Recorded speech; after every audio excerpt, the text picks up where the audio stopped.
2,5 tundi oli ta küpsemas ja näeb fantastiline välja. Lambakintsu marineerimiseks tegime kastme, on purustatud kiivi ja varsseller. Purustatud pipar, lisame soola, läheb see küüslaugupulber, läheb siia koriandrit ja sidurit. Vaarika tšillit natuke. Segame korralikult läbi.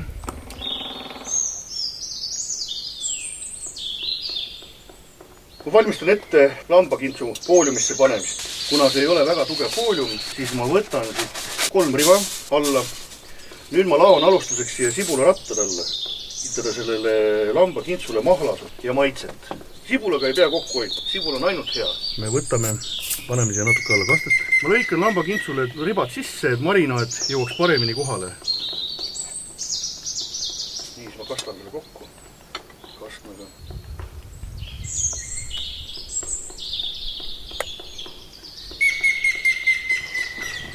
Panen see sibularattad veel peale.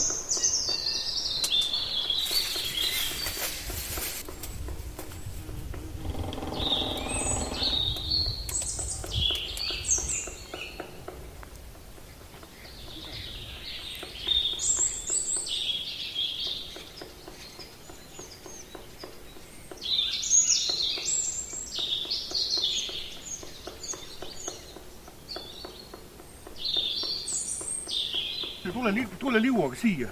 Jah, noh. Siis ta on...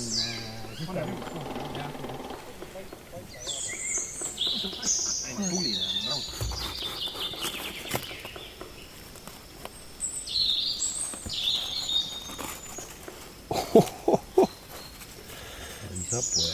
Oi, see on fantastiline. Vaadake, milline välja näeb. Sibul olemas.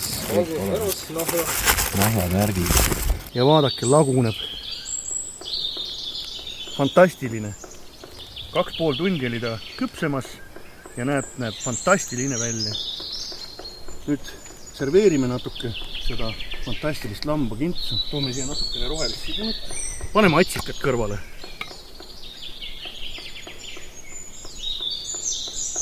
Aga palun, härrad, näpuga. Muidugi, metsas ja näpuga, see on ju täiesti õige teema. Kui pehme? See on nii pehme, et näpu vahelt pudenes ära kohe. Pudenes ära, jah.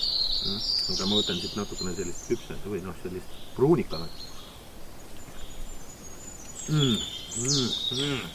Paneks sulle seda Himalajat natuke. Jube hea.